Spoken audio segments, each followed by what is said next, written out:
Bonjour Florent, merci d'avoir répondu à mon invitation. C'est un vrai plaisir de t'avoir aujourd'hui. Je vais pitcher vite fait le concept de ce podcast. C'est entre deux mondes, donc c'est deux métiers qui n'ont rien à voir l'un avec l'autre, qui se rencontrent et qui se posent des questions, même très naïves ou très techniques, pour découvrir le métier de l'autre. Voilà. Donc Florent, je te laisse te présenter toi et ton métier.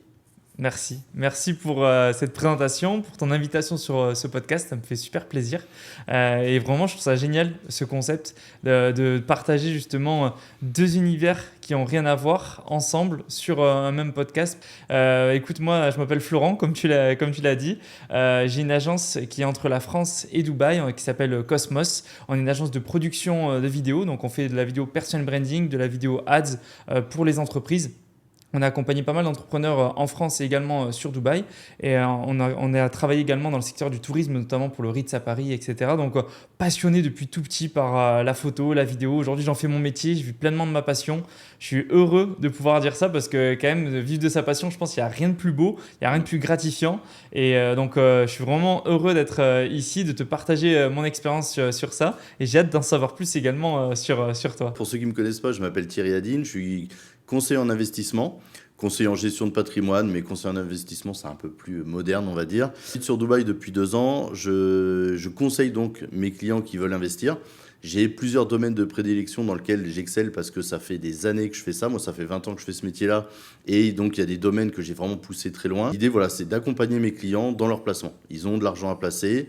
Aujourd'hui, il y a très peu d'alternatives. Le banquier, le comptable, le notaire, etc., qui sont de vrais conseillers pour ça. Donc mon métier aujourd'hui, c'est d'apporter un maximum de solutions, de pistes en fonction du profil de mes clients. Moi, j'insiste toujours là-dessus. C'est que investir de l'argent, on va en discuter, mais je pourrais avoir 10 personnes face à moi qui me disent j'ai 1 million d'euros à placer, j'aurai 10 solutions différentes. Parce que ça tient compte vraiment du profil du client et pas forcément que de la somme d'argent. Donc voilà mon métier aujourd'hui, conseiller en investissement. Ok, super intéressant.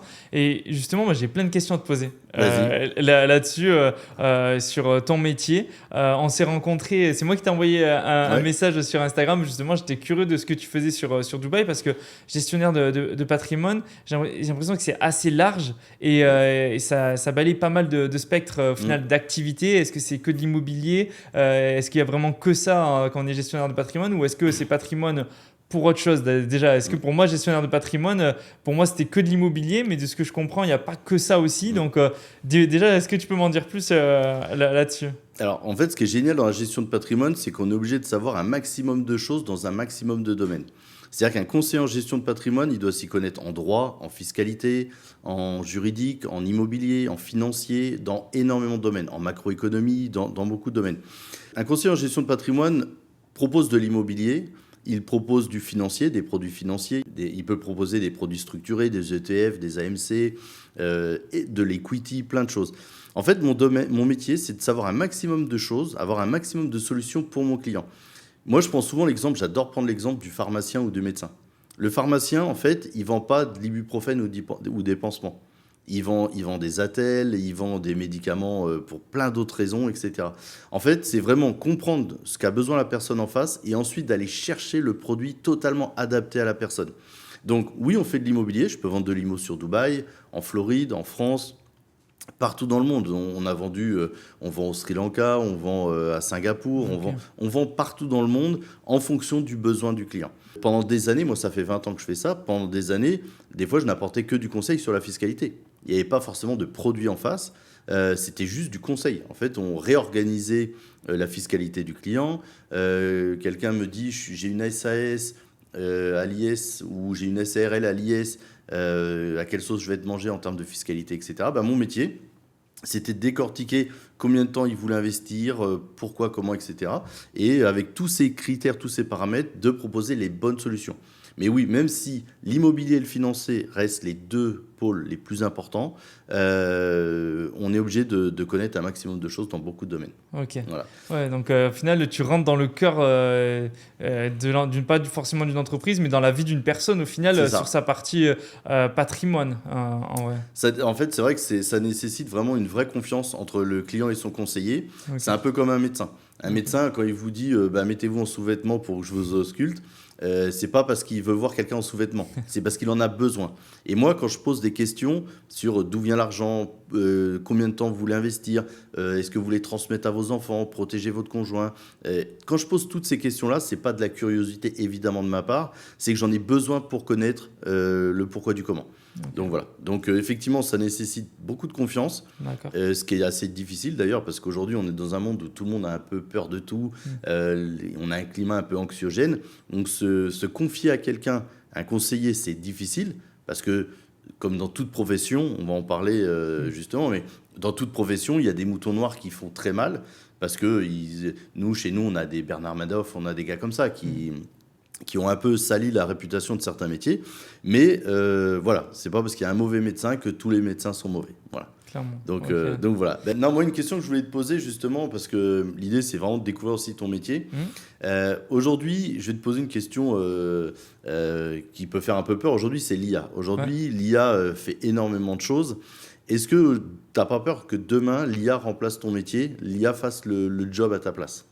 Non, l'IA va m'aider. Clairement, et aujourd'hui elle m'aide actuellement et c'est vraiment ça comment je vois par rapport à l'IA et son évolution, c'est qu'elle va pas remplacer mais elle va juste aider, peut-être pour certains métiers à faible valeur ajoutée aujourd'hui sur le marché elle va les remplacer, mais par exemple nous sur la partie, par exemple là je prends l'exemple montage de podcast. Avant, pour monter un podcast, on remonte juste 3-4 ans en arrière pour faire une interview. Ça prenait énormément de temps, juste sur la partie cut. Parce que là, aujourd'hui, il y a 3 caméras, une caméra large, une caméra serrée sur toi, une caméra serrée sur moi. Et avant, il fallait tout regarder, faire les cuts au bon moment, au bon endroit, quand est-ce que la personne parlait, on voyait quand elle parlait pas. Et donc, en fait, il fallait regarder, il fallait visionner l'entièreté du podcast. Et de l'interview, ça prend énormément de temps. Aujourd'hui, avec l'IA, en l'espace de 45 secondes, au final, cette partie-là, elle est montée. Mais est-ce qu'au final, un monteur, sa valeur ajoutée, c'était juste faire des cuts sur la personne quand elle parle et tout. C'est pas la valeur ajoutée d'un monteur, pour moi, elle n'est pas là. La valeur ajoutée, par exemple, si je prends l'exemple d'un monteur en particulier, un bon monteur, c'est vraiment choisir les bons moments qui vont capter l'attention dès le début, qui vont justement permettre de captiver les personnes durant les 10-15 premières secondes pour que justement la personne reste jusqu'au bout de la vidéo. Et aujourd'hui, ça, l'IA, elle ne le fait pas bien et c'est vraiment la réflexion humaine qui est derrière, qui va voir par rapport à toutes les vidéos qu'on peut consommer, parce qu'aujourd'hui, on consomme beaucoup de vidéos, mais on en crée aussi. C'est l'objectif dans notre agence, c'est cette chance-là. C'est que certes, nous, on est obligé d'en consommer pour voir un peu ce que font les concurrents, ce qui se fait, et aussi aujourd'hui d'en créer pour nos clients. Et on voit aussi en faisant des A/B tests, en testant et en appliquant ce qui fonctionne le mieux ou pas. Et ça, aujourd'hui, l'IA, malheureusement, elle n'a pas ce savoir-là. Deuxième point aussi, pour moi, là où il y a un vrai avenir sur cette partie-là, c'est pour tout ce qui est personal branding. Aujourd'hui, peu importe notre activité, notre business, on a besoin de personal branding. On a besoin de faire du contenu en parlant de notre activité, de qui on est, pour que les gens ils s'attachent à nous et que ça crée derrière une communauté. Parce qu'après, peu importe le business qu'on va lancer derrière, il y aura quand même cette communauté-là. Alors que si derrière, on crée un business sans créer ce personal brand, mais le problème qu'il y a, c'est que si vous allez vouloir ouvrir un autre business, ça va être vraiment compliqué. Et aujourd'hui, ceux qui ont une communauté sur les réseaux, c'est eux qui peuvent tout vendre. Et vraiment, c'est un gros gain aujourd'hui sur les réseaux parce que tu peux lancer plusieurs activités, plusieurs offres, plusieurs axes de business. Ils vont quand même te suivre par rapport à ce que tu fais. Et il y a aussi quelque chose, les événements. Les événements, par exemple, nous, on nous demande de filmer des after-movies d'événements. Sur un événement, l'IA, elle peut pas filmer, elle peut rien faire, elle peut pas témoigner. C'est comme si à un mariage, tu me dis, bah attends, je vais prendre l'IA pour me filmer mon mariage ou autre.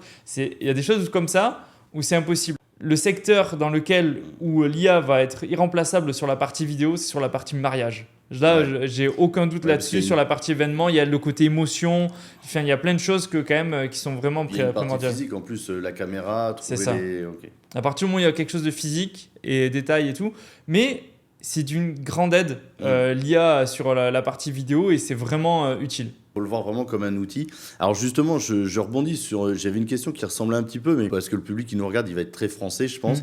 Et je sais que les Français, en France, aiment bien tout faire eux-mêmes. Ouais. Moi, je l'ai vu, ça fait, comme je disais, ça fait 20 ans que je fais de l'immobilier, je fais tout ça. Et en fait, en France, on sait changer une roue, on se prend pour un mécanicien. On habite dans une maison, on se prend pour un agent immobilier. Complètement. Et en fait, en France, souvent, on n'aime pas payer pour un service qu'on ne comprend pas ou qu'on ne voit pas, qu'on ne peut pas palper. Alors aujourd'hui, justement, parce que le but de ce podcast, c'est d'apprendre à découvrir les métiers, de lever certains tabous. Aujourd'hui, avec Gemini, Claude, ChatGPT, Caption, tous ces outils-là d'IA, justement, aujourd'hui, on a des iPhones qui font des qualités de vidéo extraordinaires, etc. Quelle est ta plus-value? Quelle est la plus-value de ton métier par rapport à quelqu'un qui ferait tout lui-même? Bah déjà, ouais, c'est intéressant, c'est super intéressant, mais déjà, c'est pas de créer des clones, parce que nous, on n'est pas là pour créer des clones. Alors qu'aujourd'hui, moi, ce que je vois, c'est que toutes les personnes qui utilisent Caption, qui utilisent CapCut, qui utilisent vraiment tous ces logiciels-là, en fait, ça se voit. Et plus tu es comme tout le monde, moins tu vas te différencier. Certes, tu vas te différencier par qui tu es en vidéo, mais si tu arrives à te différencier par un combo de qui je suis plus ma propre DA artistique, là, vraiment, c'est le combo des deux. Et c'est ça aujourd'hui que je remarque. Je le vois en vidéo, même sur la partie publicitaire, il y en a beaucoup qui font les mêmes types de vidéos et surtout les mêmes types de sous-titres. Et au bout d'un moment, ça fait cheap parce qu'on est juste en train de créer des clones et on n'est pas en train de créer une vraie marque personnelle avec un fort personal branding. Ouais. Et c'est ça aussi qui est problématique avec l'IA, c'est que certes, tu peux tout faire toi-même, mais est-ce que tu penses que tu vas avoir les mêmes résultats qu'une personne qui met… Aujourd'hui, c'est pas celui qui met le plus d'efforts qui a le plus de résultats, mais celui qui comprend aussi l'importance que ça a d'avoir sa propre marque personnelle, d'avoir son propre branding et d'être vraiment lui-même et pas juste je suis moi mais je suis un clone de par tous ces outils. C'est une aide, c'est très bien pour faire du contenu en masse, etc. et c'est très bien. Mais après, voilà, pour se différencier, je trouve ça important en tout cas de faire comme ça. Et même à titre d'exemple, personnellement, j'ai testé avec Opus, par exemple, pour découper des fois des vidéos longues et les poster au format court, etc. Et au final, je me suis rendu compte que les gens, ils ont plus… j'ai plus eu donc il y a plus d'authenticité déjà sur la partie vidéo et surtout j'ai plus d'engagement sur des vidéos au final où je vais juste me filmer et juste mettre mes sous-titres avec mon monteur, etc. et tout, pour avoir justement plus d'engagement et au final j'ai plus de résultats derrière. Et ça que je trouve ça intéressant aussi avec la vidéo, c'est que c'est pas celui qui poste le plus qui va avoir le plus de résultats. Certes, avec de la partie clipping, avec cette stratégie-là, ça peut être intéressant. Alors pour ceux qui connaissent pas, Opus, c'est un logiciel qui découpe les vidéos longues en plein de petits shorts, c'est ça? C'est ça, ouais. Exactement. Opus, en fait, on met la vidéo YouTube au format long et après derrière, ça va venir découper automatiquement plein de formats courts. Sauf que le problème, c'est que tout le monde fait ça et tout le monde a les mêmes styles de montage et tout le monde a le même style de format court. Et donc, je l'ai même expérimenté pour voir. En fait, il n'y a rien de mieux qu'expérimenter pour savoir de quoi on parle. Bien comme sûr. Toi, dans l'immobilier, ça a dû t'arriver de faire des erreurs, on y reviendra après peut-être par la suite, qui t'ont permis aujourd'hui de ne pas les reproduire auprès de tes clients, etc. Et c'est vraiment important. C'est pour ça que nous, on est obligé aussi de créer notre propre contenu, de voir un peu ce qui fonctionne, ce qui ne fonctionne pas. Mais pour y revenir, voilà, moi de mon côté, je me suis filmé là, par exemple, je reviens à cette vidéo-là, j'en ai fait une lundi où je me filme, il est 7h du matin avec mon téléphone et j'explique que voilà, je suis super content d'être à Dubaï, de m'être expatrié, je marche et je dis que je suis trop content d'entreprendre et je suis passionné par ce que je fais. Je l'ai vu. Et en fait, tu l'as vu? Ouais, j'ai vu. Et en fait, les gens, j'ai eu beaucoup plus de retours positifs par rapport à ça parce que je parle avec le cœur, je parle avec ce que j'ai réellement envie de dire et c'est super authentique. Et quelque chose qui est des fois peut-être super scripté ou alors qui est justement découpé au milieu d'une vidéo, mais ça n'aura pas le même impact que quand même quelque chose de super authentique où en fait les gens ils ont besoin de ça. Et on le voit aujourd'hui dans les vidéos, par exemple, je prends GMK que tu dois connaître. Moi, je regarde ses vlogs et je suis là en mode, c'est trop bien. Parce qu'en fait, les gens, ils ont envie de consommer du contenu comme ça. Ils ont envie de consommer du contenu super authentique et pas ultra scripté. Et ça fait penser aujourd'hui au yapping. Le yapping, c'est pour moi un peu le format UGC, mais je ne sais pas pourquoi ça s'appelle d'ailleurs yapping, etc. et tout, mais le format yapping, c'est tu prends ton téléphone et tu parles à ton téléphone comme si c'était ton pote sur FaceTime. Grosso modo, c'est ça. Ouais. Et franchement, je trouve ça super simple et abordable à faire. Encore faut-il être à l'aise face caméra. Ouais, c'est un vrai sujet. Ça, c'est un des vrais sujets parce que en fait, le yapping, effectivement, pour moi, il n'y a rien de plus naturel. C'est on prend le téléphone et à chaud, comme ça, on discute, on dit, on parle d'un sujet. Exactement. Moi, par exemple, qui suis très mal à l'aise en caméra. C'est-à-dire Ouais. que c'est pour ça que le format podcast, j'aime bien parce que je parle à un être humain. Et moi, Complètement. j'adore parler à des êtres humains. Ouais. Mais quand je suis seul face à une caméra, bah, c'est extrêmement difficile pour moi. Si je suis face à mon téléphone, j'arrive pas à faire de contenu. Donc, si je résume un petit peu ce que tu nous as dit, parce que moi, le but, c'est que j'ai vraiment envie de savoir ce que tu fais et comment tu fais. Toi, ce que ta plus-value, c'est en gros, c'est ton expérience et ton savoir-faire. C'est-à-dire que quelqu'un qui aurait tous les outils Caption, les mêmes caméras que toi, et qui aurait tous les mêmes outils, il n'aurait pas ton expérience, ton regard, ta façon de comprendre les mécanismes des réseaux, etc.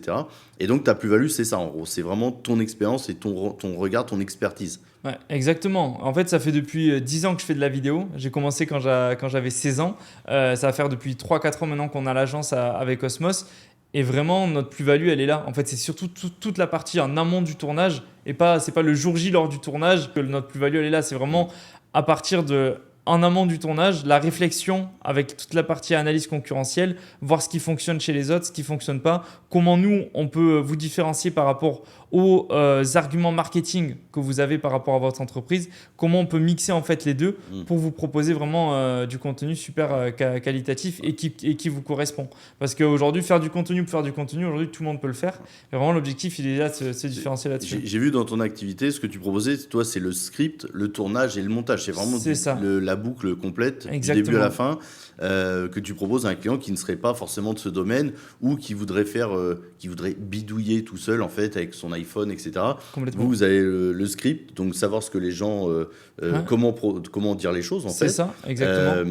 Le montage, après, tout ce qui est technique. Alors, vous avez le matériel en plus, micro, parce que le son, c'est hyper important, les lumières. En fait, là, on ne se rend pas compte, mais pour une vidéo où on voit juste 2 gars parler, il y a des micros professionnels, il y a 3 caméras professionnelles, il y a plein de lumière partout, le décor il est aussi travaillé, tout est travaillé, là il y a une table de mixage complète pour le son, enfin c'est énorme, et moi qui vais faire le montage parce que je vais le faire moi-même, c'est vrai qu'à chaque fois j'ai la piste de Florent, j'ai la piste de Florent, j'ai ma piste, j'ai la piste générale, ça demande c'est complexe, c'est un vrai travail. Et d'ailleurs t'as l'outil du coup pour faire les cuts automatiquement et tout ou pas? Non, moi je le fais manuellement. Non mais je vais te donner ça, Moi je suis sur Final Cut Pro, alors maintenant ce que je fais c'est que visuellement, c'est que je vois ma barre de son.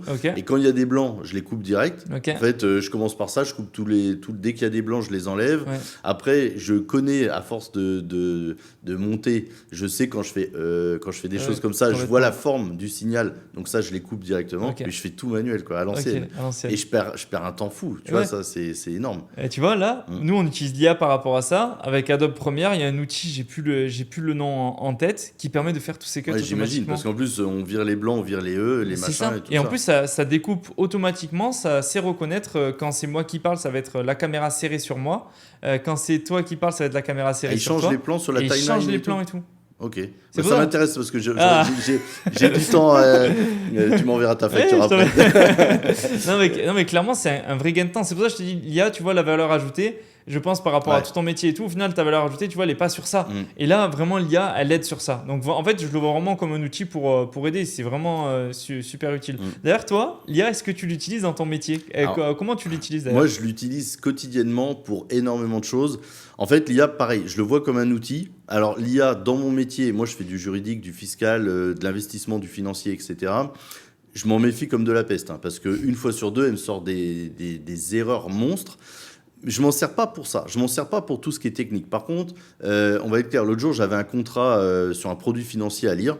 Il y avait 8 pages en anglais. Alors moi, je parle anglais, mais j'ai pas un anglais parfait professionnel. Et ben, je le passe d'abord à la moulinette de l'IA. En fait, je dis à l'IA avec un prompt que je travaille vraiment. Je passe du temps sur mon prompt en disant lis vraiment tout le document, analyse. Les points qui te posent question de façon juridique, de façon économique, de manière fiscale, etc. Et en fait, j'ai un prompt vraiment très complet où je lui demande de m'analyser tout le document et de me faire ressortir les points de vigilance, positifs ou négatifs, etc. Alors, je vais lire après le texte, mais c'est vrai que ça m'aide tout de suite à savoir où je dois aller, où appuyer et tout ça. Et ça me fait gagner un temps monstre. Des fois, même pour simplifier, parce qu'en fait, mon métier, des fois, peut être très complexe. Et je dois l'expliquer à mon client. Et c'est compliqué. Des fois, c'est avec les mots. La difficulté, c'est d'expliquer quelque chose de complexe de façon simple. Alors moi, souvent, j'avais cette... alors, c'est pas du tout péjoratif ce que je vais dire, mais quand je parle à un client, des fois, j'essaye de parler comme si je parlais à un enfant. Pourquoi ? Parce qu'on ne se rend pas compte, mais dans ton jargon, dans mon jargon, souvent on emploie des termes ou des mots ou des logiciels, des choses comme ça, qu'on croit que tout le monde connaît, mais en fait que les gens ne connaissent pas. Et donc c'est pour ça que des fois c'est difficile de vulgariser la vulgarisation de certains métiers, et l'IA m'aide pour ça. L'autre jour, j'avais un mail à écrire. Je lui dis techniquement ce qu'il y avait à dire et il me l'a transcrit. J'ai gagné, j'aurais passé peut-être une demi-heure, trois quarts d'heure pour écrire ce mail. J'ai mis 3 minutes. J'ai relu, j'ai dit c'est parfait, c'est exactement comme ça qu'il faut le dire et on envoie, quoi. Donc l'IA est un vrai outil qui nécessite un contrôle systématique. C'est-à-dire que jamais je ferai rédiger un mail à l'IA et je l'enverrai sans le relire et sans le contrôler totalement, parce que l'IA n'en est pas encore là. L'autre jour, je lui posais une question un peu technique sur l'IFI, l'impôt sur la fortune immobilière en France. Si un de mes clients français investit à Dubaï, est-ce qu'il paye l'IFI dessus ? Et l'IA me dit non, il ne paiera pas l'IFI. Par contre, il paiera de l'impôt sur les loyers, alors que c'est totalement l'inverse. Je lui dis non, tu te trompes. L'impôt sur la fortune immobilière, elle est mondiale. Donc un Français qui achète à Dubaï, malheureusement, ça rentrera dans son IFI. C'est des gens qui ont plus d'1,3 million € de budget de patrimoine immobilier. Par contre, les loyers qui seront perçus de Dubaï, quelqu'un qui ne paye pas l'IFI, mais qui ne perçoit que les loyers de Dubaï, ne paiera pas d'impôt. Donc, l'IA m'a répondu complètement l'inverse. Donc, on est obligé de lui dire, à chaque fois, il dit, ah oui, je me suis trompé, etc. Mais ça peut avoir des conséquences énormes. Donc, quelqu'un qui voudrait faire tout seul, j'en parlais tout à l'heure quand je te disais, si les gens veulent faire eux-mêmes, c'est beau parce que moi, souvent, on se dit, moi, je vois des pubs où on se transforme, on change de personne, on fait la voix, machin et tout. Tu prends l'appli, tu essayes, tu dis, ah, mais ça ressemble pas du tout à ça, en fait. C'est moche, etc. Donc, c'est comme la mécanique. Quand on voit un gars changer un piston, un machin, on se dit, c'est simple, il enlève la vis, il fait ci, il fait ça. Ouais, mais dès qu'il y a un problème, dès qu'il y a le moindre truc, si on n'est pas un professionnel, ça devient compliqué. Et pareil, du coup, par rapport à certains produits financiers que je suis en train de développer, en fait, je suis en train de mettre à disposition pour des clients en ce moment, ce sont de vrais Formule 1. Mais une vraie Formule 1, s'il n'y a pas un coach ou quelqu'un pour accompagner, c'est compliqué. Là, je viens de signer un contrat avec une grosse plateforme de trading professionnelle à la base, qui n'est dédiée que pour les professionnels, mais qui aujourd'hui s'ouvre aux particuliers. Donc, en fait, je suis en train de mettre à disposition cette plateforme-là pour pouvoir insérer des produits dedans de qualité, fabriqués par des family office monégasques. En fait, la machine peut être complexe, mais si, en fait, faut juste ouvrir le compte, mettre les produits dedans, ça marche tout seul, c'est facile. Mais c'est une vraie Formule 1. Le gars qui veut en prendre les commandes et faire tout seul, ça va être très compliqué, voire dangereux. Et donc, c'est pour ça qu'on est obligé de faire de la pédagogie. Donc, l'IA est intéressante, l'IA aide à beaucoup de choses, mais sans un conseiller. Par exemple, quelqu'un il me dit, super, j'ai la plateforme que vous m'avez proposée, j'ai les produits que vous m'avez proposés, maintenant je vais tout piloter moi-même via Claude, Gemini ou je sais pas qui. C'est droit dans le mur. C'est sûr et certain. Donc, l'IA, c'est un outil extraordinaire. Je pense que c'est la même révolution que quand Internet est arrivé. On passe un gap important. Mais pour autant, c'est toujours à laisser manier par des humains et des experts. Parce qu'eux, ils seront là. C'est vraiment les garde-fous qui sauront arrêter la machine au bon moment, quoi. Et même hier, tu vois, j'en parlais avec un ami qui a une agence. Et il m'a dit, moi, j'ai intégré l'IA de partout. Vraiment, c'est quelque chose que j'ai mis de partout, etc. Et tout. Et en fait, il me disait, mais... En vrai, je trouve ça génial parce que ça me permet d'avancer super vite sur certaines missions et tout. Et il me dit, mais le problème qu'il y a, c'est que j'ai viré beaucoup de personnes parce que maintenant, il y a l'IA. Mais le jour où l'IA augmente ses prix vraiment de manière conséquente, parce que c'est peut-être le cas aussi au bout d'un moment, il me dit, en fait, le problème qu'il y a, c'est que j'ai cette peur-là aussi, c'est que je vais être ultra dépendant de cette partie IA si les prix ils augmentent énormément et tout. Et en fait, ce virage IA, cette peur-là que lui, entre guillemets, il a aussi et que ses proches lui ont dit, en fait, ça me fait penser à YouTube au début, quand les gens ils disaient mais tu peux pas en vivre de YouTube. Genre YouTube, c'est pas possible. C'est vrai qu'il y a 10 ans en arrière, 10-15 ans, on se disait mais c'est pas possible. Comment tu peux gagner de l'argent en faisant tes vidéos sur YouTube ? Aujourd'hui, tu vois Thibaut InShape qui est numéro 1 français, qui gagne peut-être pas énormément parce qu'il a partagé ses résultats. Je sais pas si tu l'as vu sa vidéo. Il pourrait gagner beaucoup plus, comme il a dit Yomi sur une de ses vidéos, parce qu'avec toute la notoriété qu'il a. Mais pourtant, il est vraiment présent sur YouTube depuis énormément de temps. Il vit pleinement de son activité, de sa passion et tout. Je le plains pas. Non, moi, je l'entends en plus avec une oreille de conseiller en gestion de patrimoine. Et il dit, la façon qu'il a de dire les choses, on sait qu'il gagne beaucoup plus que ce qu'il dit. Ça, par contre, c'est clair et net. Parce qu'en fait, il parle beaucoup de chiffres d'affaires, En fait, les termes qu'il emploie de dividendes, de salaire, Tu l'as vu etc. cette vidéo? Ouais, Oui, tu l'as mais vu. en fait, il y a plein de choses qu'il dit pas. Ok. Voilà, parce que voilà, moi, c'est mon métier Ok. d'analyser ça.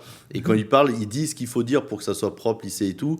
Mais voilà, il gagne beaucoup plus que ce qu'il dit. Ok. Et très bien pour lui. Moi, je suis Ouais, hyper. J'adore quand les gens gagnent de l'argent parce Bah, qu'ils c'est le ça. méritent en plus. Exactement. Et justement, c'est ça que je trouve génial, c'est que lui, je pense au début, quand il s'est lancé sur YouTube, personne ne devait vraiment croire au fait que c'était possible un jour de se rémunérer. Et lui-même le premier, parce qu'au début, c'était pas l'objectif. Et pour moi, l'IA, ça fait un peu ce mix-là où on se dit, c'est pas possible. Et au bout d'un moment, plus le temps va passer et plus le temps, je me dis. C'est l'IA, mais aussi c'est très français. En fait, le fait de dire c'est ça vrai. réussit pas, ça marche pas. C'est vrai. Moi, à mon échelle, quand j'ai commencé l'immobilier, tout le monde me disait de pas aller dedans. C'est-à-dire que, en plus, à l'époque, j'étais agent de sécurité, maître chien. J'étais maître chien, agent de sécurité, videur en boîte de nuit. J'avais ces 3 boulots-là en même temps. Ok. Et quand quelqu'un m'a proposé, il y a 20 ans, de faire de l'immobilier, on me dit « Ah, mais non, tu seras payé qu'à la commission, ça paye pas, ça marche pas, ce statut-là, j'étais agent commercial, c'est une arnaque, etc. » Et tout le monde m'a dissuadé d'y aller. Tous les gens me disent non, t'as un boulot, parce que je faisais beaucoup d'heures en tant que maître chien, agent de sécurité, videur en boîte de nuit, je cumulais plein de choses, je gagnais bien ma vie, mais tout le monde me disait va pas là-dedans, etc. Et dès que j'ai commencé à décoller et faire de l'argent, les gens disaient ouais, c'est de la chance. C'est parce qu'en France, quand vous réussissez, c'est toujours de la chance. Hein. C'est jamais il travaille 7 jours sur 7, 10-12 heures par jour. Non, c'est de la chance. Donc j'ai eu la chance de bien réussir ma vie dans l'immobilier, la gestion de patrimoine. Mais dès qu'on veut faire quelque chose en France, on est toujours tiré vers le bas. Ça, c'est très français, c'est très franco-français. J'habitais aux États-Unis, c'est complètement l'inverse. Aux États-Unis, on dit je veux créer une boîte de ça. Ah, génial, ah bah dis-moi, je viendrai consommer chez toi, est-ce que je peux t'aider, etc. Les États-Unis et les Émirats Arabes Unis, c'est la même dynamique. Vraiment, quand quelqu'un veut créer quelque chose, on l'aide, on le pousse, etc. En France, c'est non, ne réussis pas, ne va pas réussir, parce que si tu réussis et que finalement je me dis que moi aussi j'aurais pu le faire, tu es en train de me projeter à la face ce que j'aurais pu avoir, tu vois. En fait, c'est ça le problème en France, c'est que quand tu réussis, tu as quelqu'un qui est à côté de toi, tu dis tiens, je vais aller par là, il dit non, non, n'y va pas, tu y vas, tu réussis, et il se dit putain, mais j'aurais pu aller avec lui. En fait, j'aurais pu faire la même chose aussi. Ça. Et quand tu commences à acheter des belles voitures et tout ça, ils se disent merde, ça pourrait être moi, quoi. Et en fait, c'est ça qui leur fait mal. Et alors, c'est horrible parce que même des fois, des proches, de la famille, des amis, ont cette attitude envers les autres. Et ça, mais c'est très franco-français. Et je pense que l'IA, je pense que si on met sur la table le débat de l'IA, c'est un outil extraordinaire avec lequel on peut gagner énormément d'argent. C'est comme dire aujourd'hui, non, fallait pas investir dans Internet, fallait pas investir dans l'automobile, même il y a une centaine d'années, fallait pas investir dans les trains avant, etc. C'est justement pareil. Il y a des produits comme ça où ça va gagner de l'argent. C'est un nouveau monde qui s'ouvre. Donc forcément, il y a de l'argent à faire. Mais ceux qui n'osent pas y aller disent aux autres surtout n'y allez pas. Parce que si vous réussissez, vous allez me prouver que j'avais tort. Voilà. Et ça, c'est ça qui embête les gens. En France, je trouve qu'on est un pays un peu frustré où les gens, ils n'aiment pas les gens qui réussissent. Et surtout, on a un problème sur l'éducation financière. On ne nous apprend pas à gérer notre argent et on ne nous apprend pas à en créer. Et ça, c'est un vrai problème. Et je pense qu'aujourd'hui, il y a quelque chose à faire par rapport à ça. Et je pense que toi, tu dois le voir par rapport à toi qui es gestionnaire en patrimoine. C'est à partir d'ailleurs de quel âge et c'est à quel montant au final qu'on fait appel à un conseiller. Alors ça, c'est une super question. J'adore cette question. Parce que souvent, alors ça, c'est un cliché que je vais lever sur mon métier. On se dit, un conseiller en gestion de patrimoine, c'est quand on est extrêmement riche. Quand on a des millions sur les comptes, etc. C'est le cliché que j'avais, perso. Alors, c'est très bien que tu l'aies et on va essayer de lever ce cliché aujourd'hui. Un conseiller en gestion de patrimoine, c'est comme un médecin. Dès qu'on peut avoir un médecin de famille ou un médecin de confiance, on le prend. On le met à côté de soi et on avance. Je ne dis pas qu'on en a besoin tous les jours et je ne dis pas qu'on en a besoin aujourd'hui. Mais quand on en aura besoin, au moins tout aura été fait. C'est-à-dire que le check-up aura été fait, il aura tout analysé, et dès qu'il y a besoin de faire quelque chose, il n'y aura plus qu'à appuyer sur le bouton. Un conseiller en gestion de patrimoine, ce n'est pas réservé aux riches, ce n'est pas réservé aux vieux, c'est tout le monde. Bon, il faut être majeur, il faut avoir des fois on va dire, pour être très, très honnête, parce que ça c'était la version un peu idyllique que j'ai donnée, mais honnêtement, dès qu'on commence à gagner de l'argent, à avoir des projets de vie, etc., il faut un conseiller en gestion de patrimoine.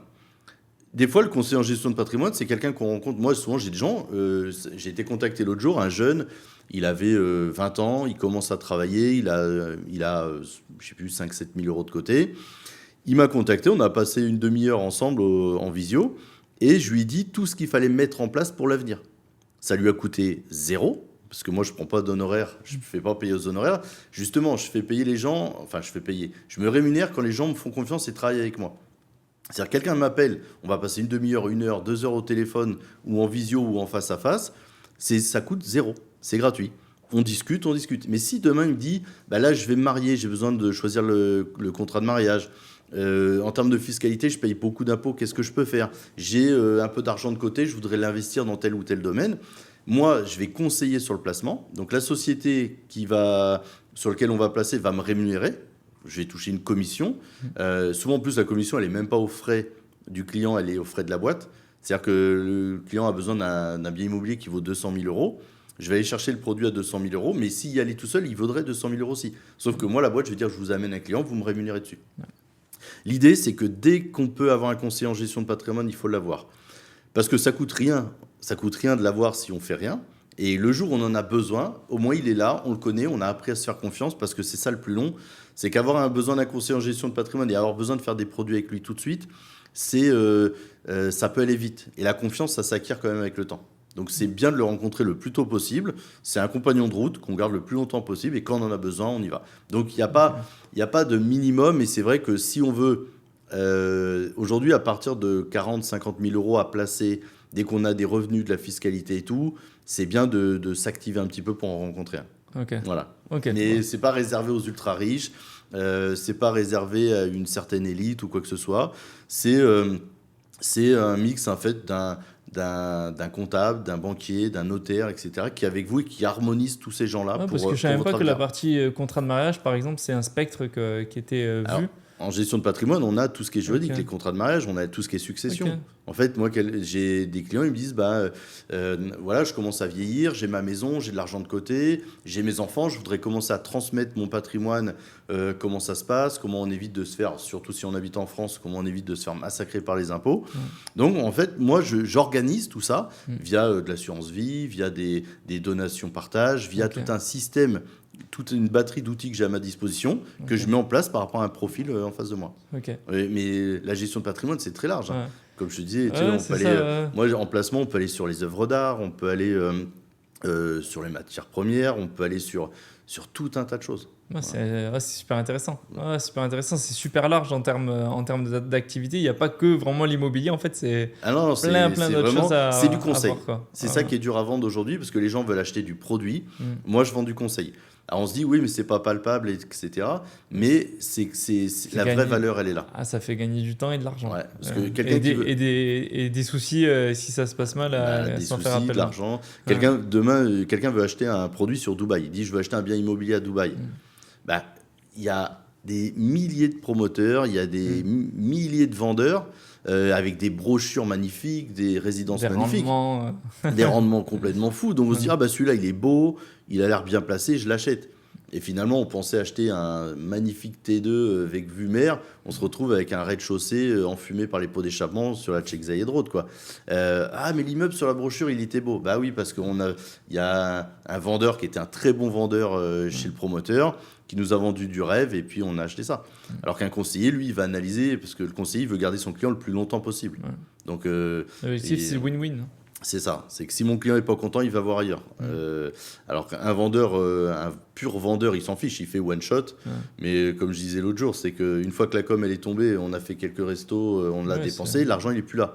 Mais ce client, s'il est parti aussi, c'est fini. Alors que quand on a un client qui reste, la LTV, c'est l'objectif, c'est d'avoir de la LTV en tant qu'entrepreneur, mais surtout que ce soit du long terme et que ce soit une vraie relation de confiance. Moi, j'ai des clients qui me suivent depuis 20 ans et mon chiffre d'affaires est fait en grande partie par mes clients historiques. Je veux de nouveaux clients, je laisse la porte ouverte à de nouveaux clients, mais mes clients historiques qui me suivent depuis 20 ans sont toujours là. S'ils sont là, c'est, je pense, parce que j'apporte du bon conseil et de bons produits. Alors moi, j'avais une question à te poser, parce que alors ça, c'est la partie un peu plus fun de la vidéo. Est-ce qu'il t'est arrivé pendant des tournages ou avec des clients des choses un peu folles, est-ce que tu as une anecdote un peu marrante ou fun qui s'est passée? Moi, est-ce que cette anecdote-là, c'était à Dubaï, première fois que j'étais venu ici. Donc c'était en 2018-2019. Et je connaissais personne. Et j'avais un ami qui était magicien. Lui, par contre, il arrivait à connaître tout le monde. Et tout le monde venait lui parler. Et parce que tout le monde voulait faire un tour. Il a fait des tours à Conor McGregor. Il a fait des tours à plein de célébrités ici sur Dubaï. Et je me suis dit, mais génial. Et il me disait, viens me filmer et au moins je te fais rencontrer du monde et tout. Et du coup, je le filme. Et en plus de le filmer, ce que je faisais, c'est que je prenais des photos des personnes. Je transférais les photos de mon appareil à mon téléphone. Et de mon téléphone, je faisais un screenshot de mon compte Instagram. Et donc, ils avaient mon compte Instagram plus leurs photos. Et je leur envoyais par airdrop aux personnes que je prenais en photo. Et donc, comme ça, en fait, ça me permet d'agrandir mon réseau et je me disais, tiens, génial, il y a cette personne-là qui m'a ajouté, ok, ça peut être intéressant, elle est dans le marketing, ok, je la contacterai après. Jusqu'au jour où je tombe sur un mec random. En plus, au bord d'une piscine, tout le monde est torse nu et tu vois pas si la personne, en fait, elle a une telle montre ou comment elle est, quel poste elle a, tu sais pas en fait. Donc là, tout le monde est neutre. Et là, je vois la personne qui m'ajoute 26 millions d'abonnés sur Instagram. Je me dis, punaise, mais c'est qui celui-là? Mais je dis pas c'est qui celui-là, je fais semblant de le connaître. Du coup, je me dis, et il me dit, je fais semblant de le connaître en lui disant, mais oui, je regarde tes vidéos, etc. et tout, j'adore et tout. Je connaissais, mais pas du tout. Je suis un grand fan. Je suis un grand fan, alors que pas du tout, tu vois. Et il s'appelle Luisito Comunica. Ça parle à personne parce qu'il est sur le marché, il vient du Mexique, donc toutes les vidéos en espagnol. Et donc, il était venu sur Dubaï. Aujourd'hui, il a plus de 50 millions d'abonnés sur YouTube. Donc, vraiment très, très solide. Et donc, il m'ajoute sur Instagram. Et je lui dis, mais trop bien, etc. Et tout. Et du coup, on se met à parler pendant 20 minutes au bord de la piscine, tranquille, tous les deux et tout. Et là, il me dit, voilà, moi, ça va faire depuis 20 ans que je fais de la vidéo, que je suis dans ça, que je me lance à fond, etc. Et tout. Plus, il a sa chaîne YouTube. Et là, il me dit, viens demain, je dois faire un vlog. Est-ce que ça te dit de filmer ma vidéo YouTube? Je dis, mais carrément. Et du coup, j'ai filmé le lendemain toute sa vidéo YouTube. Cool. Et je me suis retrouvé à filmer l'un des plus gros YouTubeurs mondial parce qu'il est 10e mondial. Ah ouais. Et j'ai filmé sa vidéo YouTube. Et ça t'a permis de décoller un peu? Ouais, sur le marché mexicain, en fait, dès que je croise quelqu'un qui parle espagnol, etc., je lui parle de ça. Je connais ce gars-là, tu vois, il me suit sur Insta. On est frères, tu vois. Mais à part ça, non, parce que les Français, personne ne le connaît. Non, je connaissais pas. Sur Dubaï, les gens avec qui j'étais, personne ne le connaissait et tout. Et non, vraiment, c'est plus en mode une bulle par rapport à ça. Et ça fait une cool anecdote à raconter en podcast, sympa. Tu vois. Tu iras voir, c'est rigolo. J'irai voir, je mettrai peut-être même en description son nom et sa chaîne. En fait, voilà, le but, c'est ça. Le but, c'est découvrir les métiers. Donc là, moi, je t'ai posé des questions sur ton métier. Je pense qu'il y aurait tellement d'autres choses à dire sur ton métier et sur mon métier. Donc, on refera des podcasts avec grand plaisir. Avec grand plaisir. Mais le but de ce podcast, c'est vraiment de découvrir des métiers. On a plein de clichés sur les métiers. D'ailleurs, moi, j'ai une dernière question pour toi. On a tous nos métiers ont des clichés. C'est-à-dire que souvent, quand tu dis « je fais tel métier », tout de suite, les gens, en arrière-pensée, ils se disent « boum », ils nous mettent dans une case. Quels sont les clichés que tu as sur ton métier que tu aimerais lever aujourd'hui, que tu aimerais balayer? En mode, les gens pensent ça, mais pas du tout parce que ça. La vidéo, c'est super simple. Il suffit juste d'appuyer sur un bouton.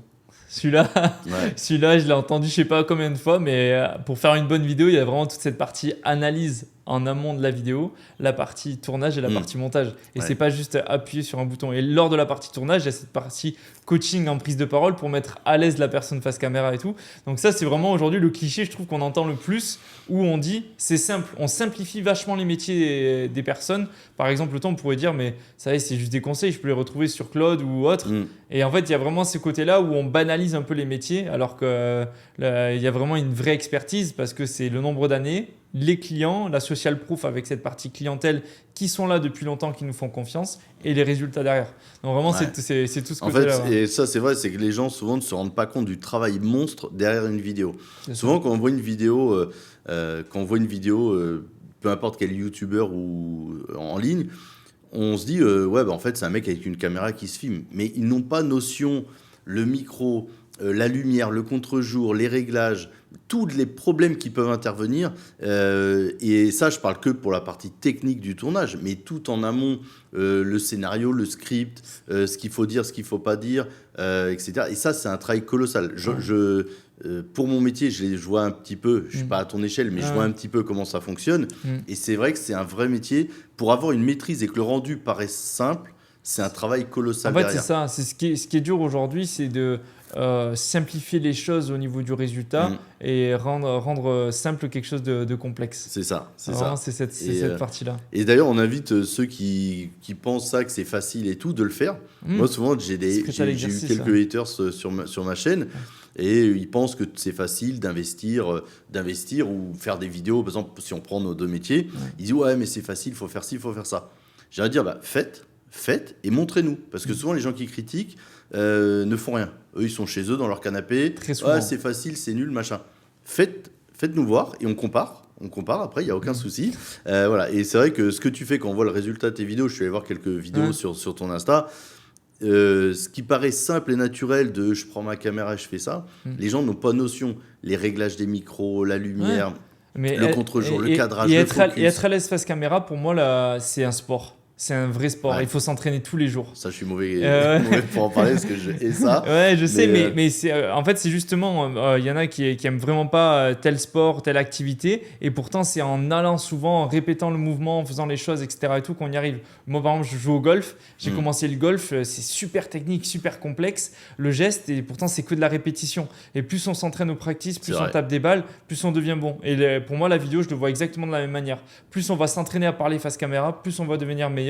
Et au final, on va se regarder. On va regarder au final mais comment on a rendu, qu'est-ce que je peux améliorer pour à nouveau s'améliorer la prochaine fois. Même si c'est que de 1%, on s'améliore toujours justement une fois qu'on est passé devant une caméra parce qu'on sait comment on rend. Et après, on y revient dessus. La discipline et la répétition. C'est vrai que Oussama disait dans une de ses vidéos qu'il allait au Japon.